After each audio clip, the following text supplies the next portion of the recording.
A paz do Senhor, irmãos. Amém? Graças a Deus por estarmos mais uma vez juntos. Hoje eu estou no meu dia mesmo da escala. Semana passada eu estava substituindo Célia, que como os irmãos sabem, Erasmo doente, ela não pôde comparecer no seu dia. E aí ela me pediu para substituí-la na semana passada. Vamos abrir as nossas Bíblias, irmãos, em Filipenses 2, de 6 a 8. E depois em João 1, de 1 a 3. Vamos fazer a leitura primeiro de Filipenses.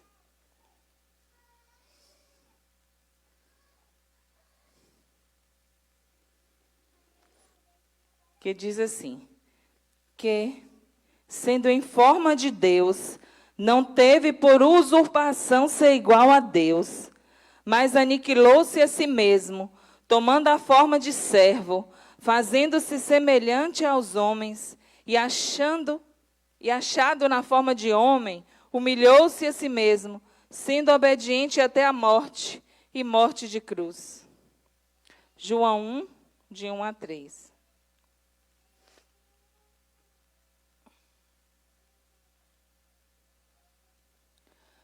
No princípio era o Verbo, e o Verbo estava com Deus, e o Verbo era Deus. Ele estava no princípio com Deus. Todas as coisas foram feitas por ele, e sem ele nada do que foi feito se fez. Nele estava a vida, e a vida era a luz dos homens. O tema da nossa mensagem nesta noite é: por que o Verbo se fez carne?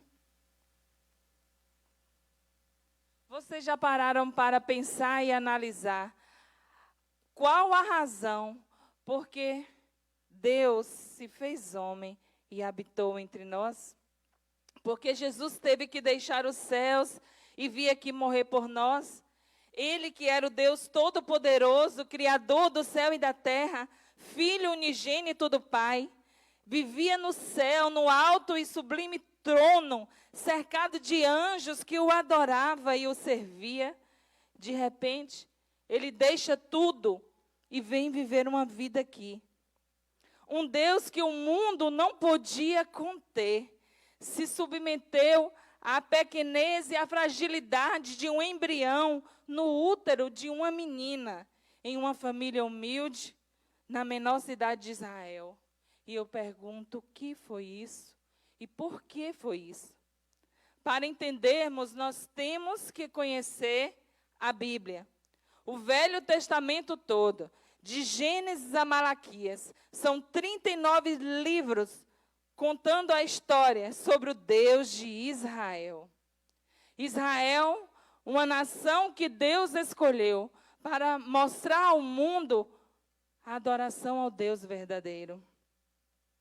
Aprove a Deus escolher esse povo para servir de modelo, para que todas as nações da terra passassem a seguir o exemplo de Israel, vissem os sinais, os prodígios, as maravilhas que Deus realizava no meio deles e desejassem seguir o seu exemplo. Por isso, há muito tempo atrás, Deus escolhe um homem e diz a ele: sai da tua terra e da tua parentela e vá para uma terra que eu te enviar. E através de ti farei que sejam benditas todas as famílias da terra. Sê tu uma bênção. Deus chama Abraão para que dele nascesse uma nação que ensinasse a todos os povos a adoração ao Deus verdadeiro. E aí a gente percebe no Velho Testamento, vemos que Deus se revelando, tentando se revelar ao homem de várias maneiras.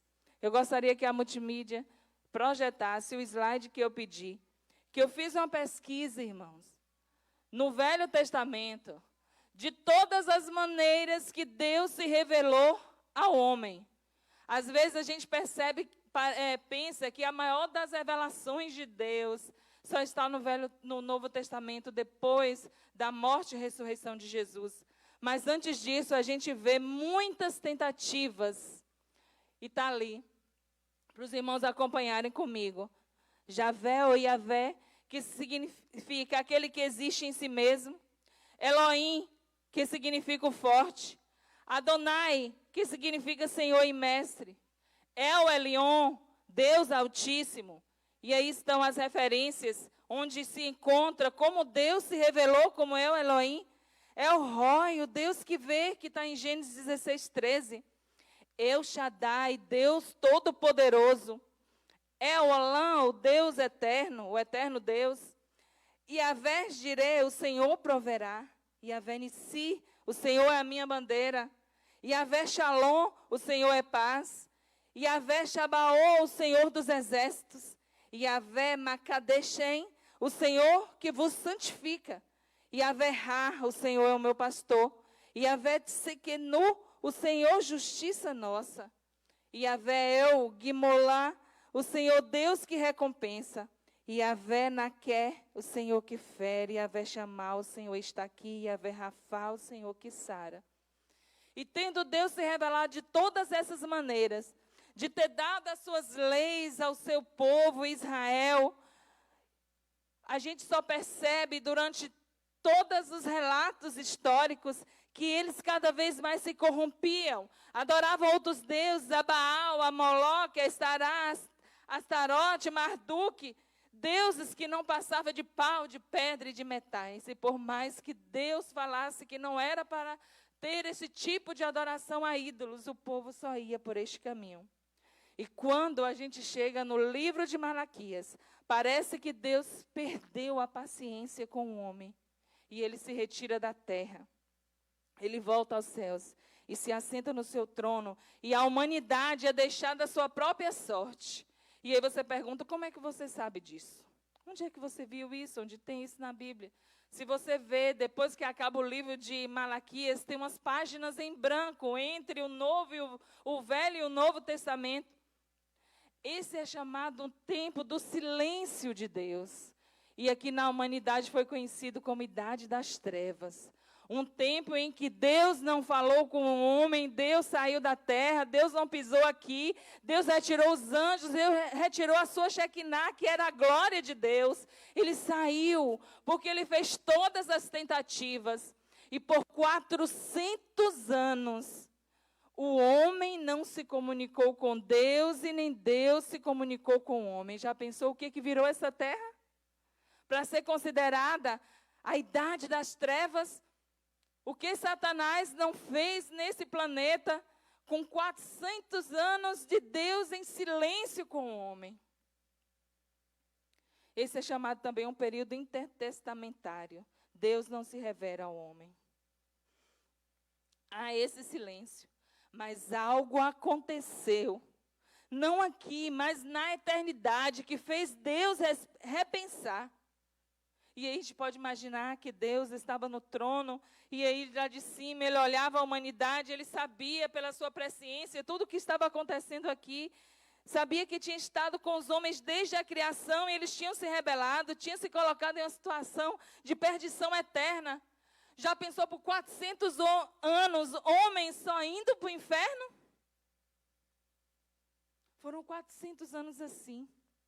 Mas no céu, à direita de Deus, estava Jesus, que um dia olha para o Pai e diz, só há uma maneira de nós entendermos o que se passa na mente, no coração de um homem, é nos tornarmos como um deles.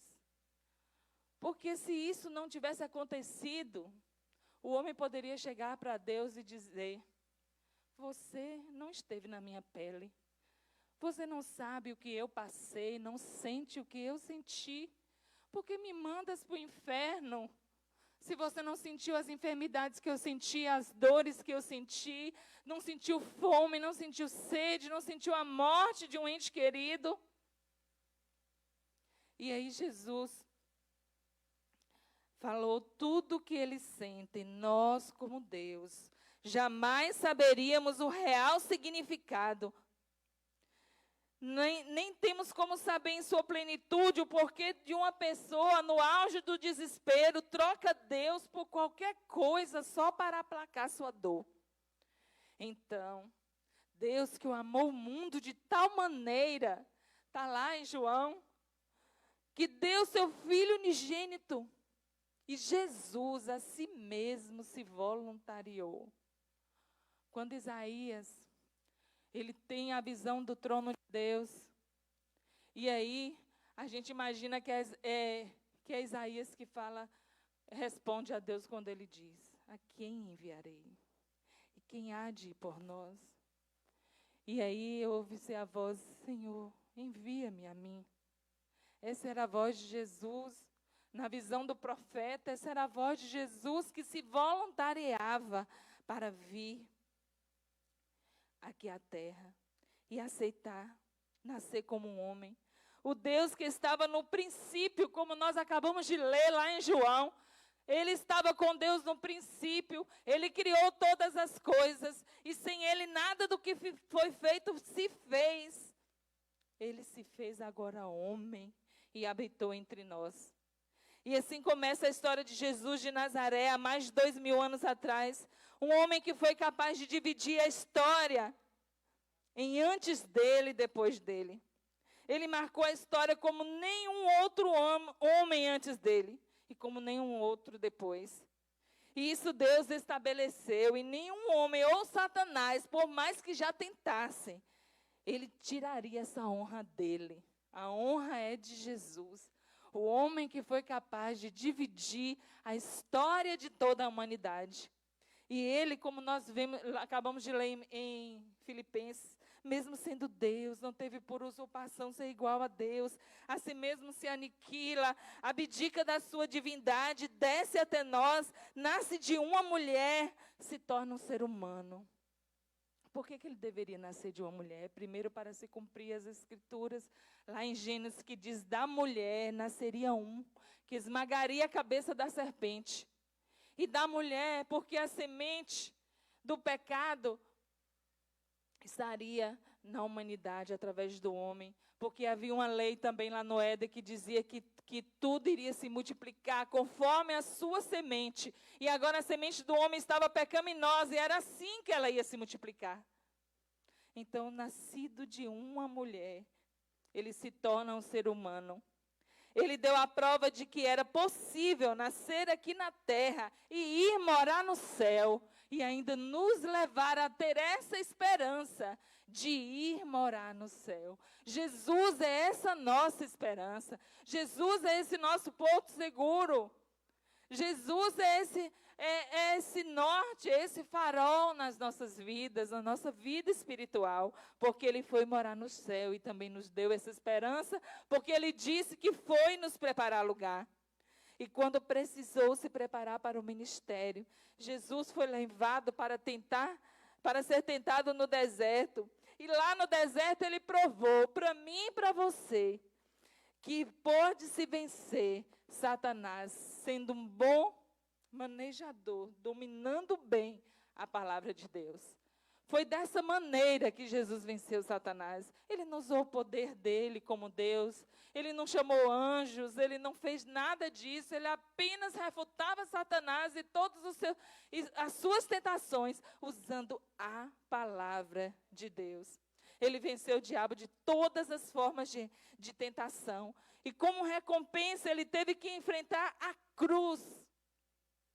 E os seus últimos instantes aqui na terra foram cruciais para o rumo da humanidade, porque ele participou da última ceia com seus discípulos e confessa a ele que seria entregue nas mãos das autoridades.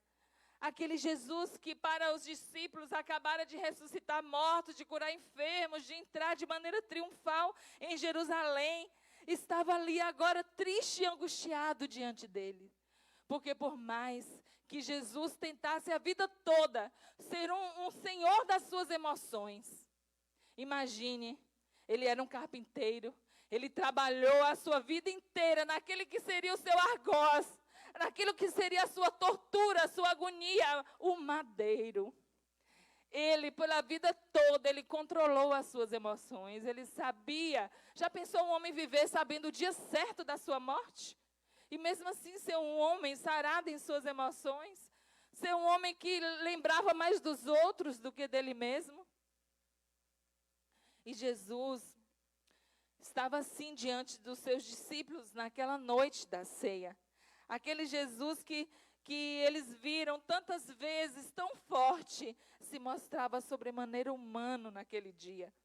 E o texto de Marcos 14, 33 nos fala que ele chama os seus discípulos, Pedro, Tiago, João, aqueles mais íntimos, para que fosse orar com eles no jardim do Getsêmani, também chamado Jardim das Oliveiras. E aí no texto de Marcos 14, 33, eles nos mostram esses momentos mais humanos de Jesus, esse momento em que ele teve pavor da expectativa da morte, como qualquer ser vivo, ele sai com os discípulos para o jardim. Esse jardim também era conhecido como prensa de óleo, e ali o homem que se dizia ser a oliveira, agora seria prensado. E quando a gente percebe na Bíblia que a oliveira era usado, o fruto da oliveira era usado para ser prensado. E o mais fino óleo que saía, eles faziam os perfumes e levavam ao templo. E Jesus foi prensado no Monte das Oliveiras. E aí, para se cumprir também lá no tabernáculo, que tudo era sobre Jesus, até mesmo o óleo da unção. E Jesus fala com ele: vós não conseguem orar comigo nem uma hora? Sabe por quê? Porque quando ele saiu para orar, quando volta, os discípulos estão dormindo. E Jesus fala: vocês não conseguem. Jesus percebeu que estava sozinho, porque existem vales, existem lugares, existem momentos em que nós teremos que passar sozinhos. E existem vales que são só nossos. E aquele era só de Jesus. E a gente não compreende por que aqueles três que eram tão chegados, tão amigos, que viram que Jesus estava naquela agonia tão tremenda, por que eles também não foram capazes de orar com Jesus enquanto ele pedia aquilo? A gente nunca via antes ele pedir. Pelo contrário, os discípulos é que pediam: Senhor, ensina-nos a orar. Os discípulos de João sabem orar. E Jesus não tinha ensinado isso para eles, porque oração é conversar com Deus. E eles estavam conversando com Deus o tempo todo, quando estavam conversando com Jesus. Mas mesmo assim, Jesus nunca tinha chamado eles para orar. Jesus sempre saía de madrugada, sempre subia ao monte para orar. Mas naquele dia, por tão agoniado que ele estava, que ele sabia que a sua morte se aproximava, ele precisou dos seus amigos e eles estavam dormindo. Imagine, irmãos, a opressão também que não estava sobre eles. O inferno inteiro, em peso, estavam ali para oprimir aquele lugar, para saber que ali tinha uma chance de mais uma vez, o segundo homem que pisou aqui na terra, tinha chance dele vencer. Porque ele venceu primeiro com o primeiro Adão. Ele tentou e ele conseguiu. E ele achou que ele teria as mesmas chances com Jesus, porque ele sabia que Jesus era 100% homem. E ele estava com certeza, aquele ambiente oprimido, porque o inferno sabia que toda a sua derrota estava na vitória de Jesus. Se ele tem que morrer pela raça humana, ele tem que decidir sozinho.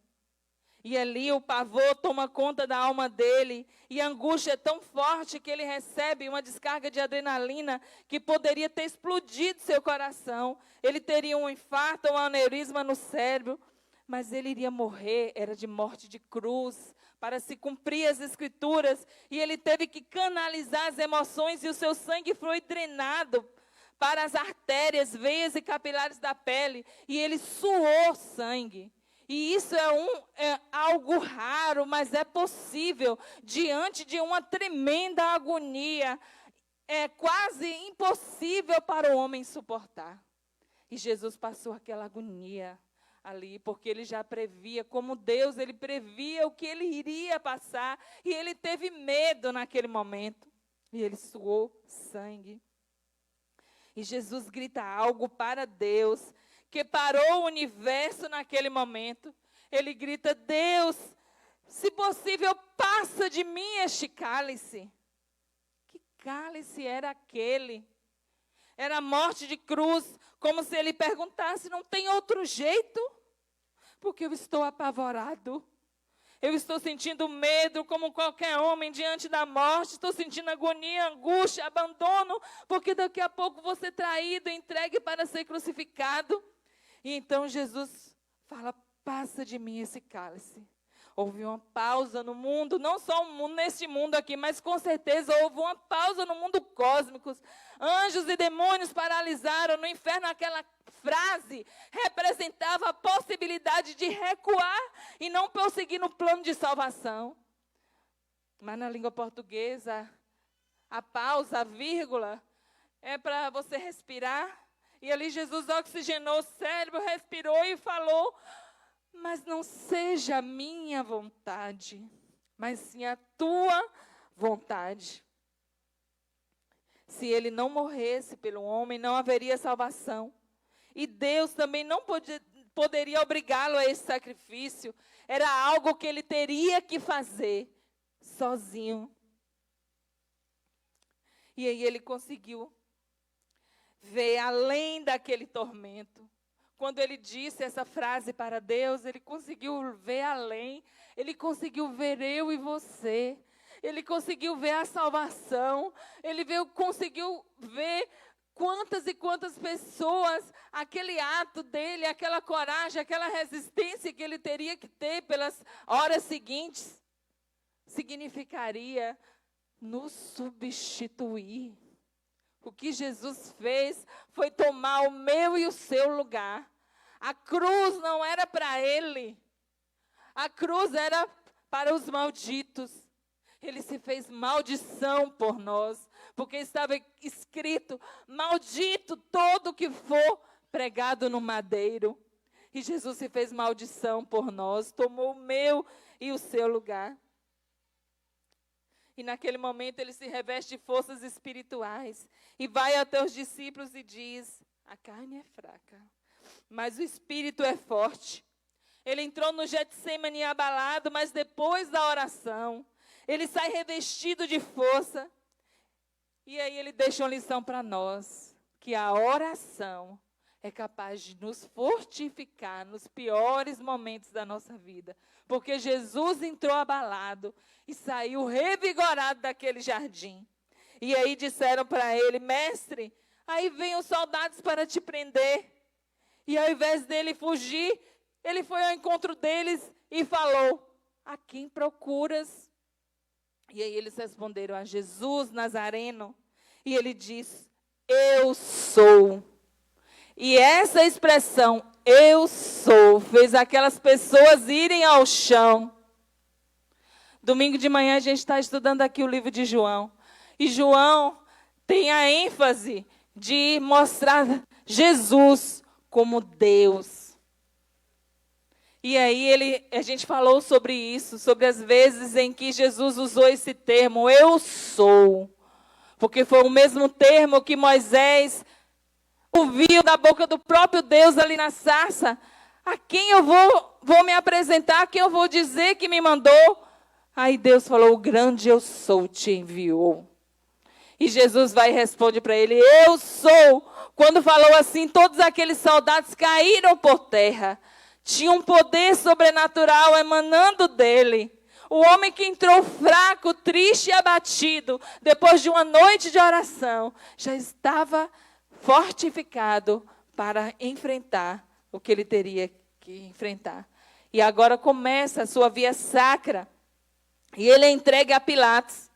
E a Bíblia fala que Pilatos não vê nele mal algum, pelo contrário, ele fica impressionado com as palavras daquele galileu.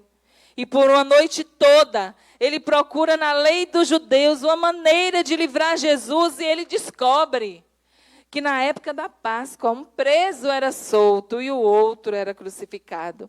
E Pilatos fica feliz por encontrar essa brecha na própria lei dos judeus. E quanto mais que sua mulher tinha lhe alertado, dizendo que de noite ela tinha sofrido muito por causa daquele justo. E aí Pilatos interroga, querendo saber o porquê dele não se defender. Mas ele disse que ele não era deste mundo. E se ele tivesse em seu reino, os seus ministros o livrariam, pelejariam por ele, para ninguém lhe tirar a vida. Mas ele dizia: ninguém me tira a minha vida. Eu que voluntariamente a dou. Mas eles pediram, né, para soltar Barrabás. E Jesus foi entregue aos torturadores para receber uma quarentena menos uma de açoites. E o açoite foi algo criado pelos romanos, que eram mestres em torturas humanas. Um chicote chamado azorrague, feito com 12 tiras de couro com ossos de carneiro ou limárias de ferro nas pontas para triturar a carne de quem recebesse as chibatadas. Jesus recebeu 39 vezes as 12 tiras. Jesus tinha 468 feridas abertas em suas costas. É por isso que lá em Isaías diz que ele foi moído. Ninguém aguentava aquilo sem gritar. Mas Jesus não abriu a sua boca para cumprir o que foi dito. Como ovelha muda, ele foi levado ao matadouro. Ele não abriu a sua boca. Ele sangrou a noite toda dos ferimentos dos açoites. Ele não comeu mais. Não deram comida para ele. Ele foi preso, foi amarrado. Ele nem bebeu. Cobriram ali à noite as suas feridas com pano, mas colocaram em sua cabeça uma coroa de espinhos de 7 a 10 centímetros, capaz de perfurar a madeira de acácia, a madeira mais dura que tinha. E por coincidência, mais uma vez, para provar que Jesus era um dos elementos do tabernáculo, a arca foi feita com a madeira de acácia para mostrar a sua humanidade. E foi coberta com ouro puro para mostrar a sua divindade. E aqueles espinhos também foram feitos com a madeira de acácia. E para completar, eles batiam com a cana para que os espinhos penetrassem ainda mais no seu crânio. E quando foi de manhã, tiraram a bandagem dos panos que cobriam as suas muitas feridas. E essas feridas foram abertas de modo instantâneo. E o corpo de Jesus se retesou. A gente sabe que quando a gente tem uma pequena ferida e que pega um pano em cima, quando tira é aquela dor. Imagine 468 feridas e um pano sendo tirado de modo brutal. Tiraram a bandagem. E aí colocaram sobre ele o patíbulo da cruz. A parte que só pegava as mãos era chamada de patíbulo, porque a cruz inteira ninguém suportaria carregar, porque era mais de 200 quilos. E mesmo o patíbulo, Jesus não suportou o peso, as dores cruciantes, as fraquezas pela perda de sangue. Tiraram dele o vigor. E aí constrangeram um homem chamado Simão, o Cirineu, para o ajudar a carregar a cruz. E aí ele andou pelas ruas de Jerusalém. E ali estavam as pessoas que ele curou, que ele libertou, que ele tirou espíritos imundos. A multidão que ele tinha alimentado na multiplicação do pão. Mas ninguém veio ao seu socorro. Todos os seus discípulos fugiram. Só um que o seguia, que era João. Só uma que o seguia, que era sua mãe. E aí, na história, a gente vê que a cruz não era dele. A cruz era do tamanho de Barrabás. 5 dias antes, eles iam lá na prisão e media o condenado. E faziam patíbulo com a medida do corpo dele. A primeira mão de Jesus foi fácil furar os grandes cravos, mas a outra precisaram esticar, porque Barrabás era um homem muito grande, mas Jesus tinha uma estatura normal. A cruz que era de Barrabás não cabia em Jesus. E aí o salmista diz no Salmo 22, para quem nunca leu, que fala todo o sofrimento de Jesus, diz: esticaram o meu mestre a ponto de quase desconjuntarem os seus ossos. Os seus pés não foram pregados de maneira ereta na cruz, Pregaram com uma curva de 45 graus, para uma posição terrivelmente desconfortante. Como a cruz sozinha pesava 200 quilos. Fora o crucificado, precisaram de 4 a 5 homens para erguerem a cruz e colocarem no buraco no centro do Gólgota. E quando soltaram a cruz dentro do buraco, o impacto deste encaixe fez com que o corpo de Jesus fosse arremessado para frente, rasgando ainda mais a ferida dos cravos nas mãos e nos pés. E a dor foi trucidante, porque nas nossas mãos e nos nossos pés é onde tem o tronco dos grandes nervos, onde é levado mais rapidamente possível a dor até o nosso cérebro. E Jesus suportou aquela dor, o corpo pendeu para frente. E os omoplatas comprimiram seu pulmão, e ele não conseguia respirar. E ele fez um esforço sobremaneira com a sua mão para voltar ao lugar. Porque na Bíblia fala que o cordeiro não podia morrer de forma sufocada. Jesus lembrava disso, que ele era o Cordeiro de Deus, ele tinha que cumprir as Escrituras. Deus não aceitaria carne sufocada e aguentar aquele martírio 10 minutos, 15 minutos, 1 hora e meia, poderia ser até suportável, mas 6 horas, a Bíblia diz que ele foi crucificado na hora sexta. Na hora nona, porque eles contam ao contrário. E na hora sexta que ele morreu. Então foram 6 horas. Na terceira e na hora nona, desculpe. E eram 6 horas ele passou por esse martírio. Então não foi fácil para Jesus. E quando ele consegue endireitar o corpo para trás, todas as feridas abertas ainda mais abertas pelas frestas da madeira da cruz, que não era lavrada, era cheia de frestas. E ele volta a ter dores insuportáveis, ele aguenta todo esse tormento, 6 horas, da hora terceira até a nona. E para piorar a situação, estava crucificado entre 2 bandidos, e um dizia o tempo todo: se és o Filho de Deus, salva a nós e a ti mesmo. Parece que Satanás entrou no corpo daquele homem, porque a mesma tentação estava nas palavras daquele homem. Se és o Filho de Deus, faz isso, faz aquilo.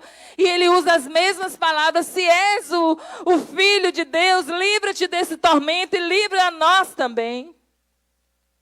Mas aí o outro que estava do outro lado se esticou, sem também passando as mesmas dores que Jesus. E aí ele falou: nós estamos aqui porque os nossos atos mereceram isso, mas este nada fez. E aí ele virou para Jesus e falou: Jesus, lembra-te de mim quando entrares no teu reino. E Jesus fala para ele: ainda hoje estarás comigo no paraíso. Jesus não aguentava falar, não aguentava raciocinar. Ele estava com a sua cabeça inchada daqueles cravos que tinham penetrado no seu couro cabeludo. Ele tinha suado sangue, ele estava com o seu corpo todo ensanguentado. Ele não tinha mais nem quase sangue mais para derramar, já estava perto da hora de morrer, mas ele ainda teve fôlego de salvar alguém. Ainda teve fôlego de responder e dar esperança àquele homem na sua última hora. E aí, Jesus foi crucificado. Jesus fica entre o céu e a terra em um ato profético, fazendo a ligação entre os céus e a terra, como se ele estivesse reconciliando o homem com Deus. A gente sabe que nós não podíamos nos aproximar de Deus. A gente sabe que estava posto um grande abismo entre nós e Deus. Nós não podíamos. Antes de Jesus, tinha que ir pelo sacerdote, era uma vez no ano, tinha que levar o sacrifício. Mas quando Jesus morre ali na cruz, a primeira coisa que acontece é que o véu, que significa o corpo dele, foi rasgado ao meio, de cima para baixo, para dizer que não foi obra humana, não foi alguém que chegou por baixo e passou uma espada e cortou, mas o rasgo veio de cima. Deus estava agora abrindo as portas do seu santuário para que nós pudéssemos nos aproximar. E aí, Jesus grita, Eli, Eli, lama sabachthani. Naquele momento, Jesus passou, antes de morrer, antes de entregar o seu espírito, ele passou por um momento em que ele achou que Deus o tinha abandonado. E se a gente for pensar como pai e mãe, se tivesse um lugar nessa eternidade, esse universo infinito para Deus ir o mais longe que ele pudesse, para que ele nem fechando os olhos, ele pudesse ver o sofrimento que o filho dele estava passando. Porque quem é pai e é mãe sabia que se visse isso, corria para acudir. Que seria de nós se Deus também não estivesse ali, porque Deus estava ali. Como Deus, ele se usurpou de fazer alguma coisa. Mas ele estava na pessoa de Jesus, que eles são um, como Jesus mesmo falou, quando os discípulos falaram, vocês não conhecem o Pai? Eu estou convosco e vocês não conhecem o Pai? E ele viu Deus fechar o céu e virar as costas para ele, porque se ele olhasse mais um pouquinho, ele tiraria Jesus da cruz e destruiria toda a humanidade. Deus sofria junto, mas se continha também por se lembrar de mim e de você. Jesus prepara a sua partida e ainda lembra a Deus para perdoar os seus algozes, porque ele diz, oh Deus, perdoa-lhes, eles não sabem o que fazem. Parece que aquela multidão estava possessa, porque Jesus disse, eles não sabem o que fazem. E aí aconteceu algo aqui, irmãos, na hora da morte de Jesus. Jesus não podia morrer. Vocês sabiam disso? Vocês já pararam para analisar que ele não podia morrer? Porque o salário do pecado é a morte. Se ele não tinha pecado, a morte não podia matá-lo. E aí, em 1 Coríntios 15, 54 a 56, fala que foi travada uma batalha na cruz. E a vitória foi de Jesus. A morte chegou com o seu aguilhão. E quebrado foi o seu aguilhão na cruz, quando ele chegou para cortar o fio de prata que nos prende a nossa alma, o nosso espírito, ao nosso corpo, como está escrito em Eclesiastes 12:6. Quando ela chegou para fazer isso, Paulo mais adiante fala, quebrado foi o teu aguilhão na cruz. E a vitória foi de Jesus. A morte tentou matá-lo, mas não deu conta. Mas não deu conta, porque ninguém lhe tirava a vida. Ele mesmo, voluntariamente, a entregava, porque ele tomou o meu e o seu lugar. Ele fez o que Deus tinha prometido lá no jardim, a morte substitutiva. Da mulher nasceria um, que esmagaria a cabeça da serpente. Da mulher nasceria um Cordeiro de Deus, que tira o pecado do mundo. E Jesus foi este Cordeiro. O Cordeiro entrava exatamente na 3ª hora ele era preso. E na 9ª hora ele era morto. E Jesus cumpriu a risca como Cordeiro.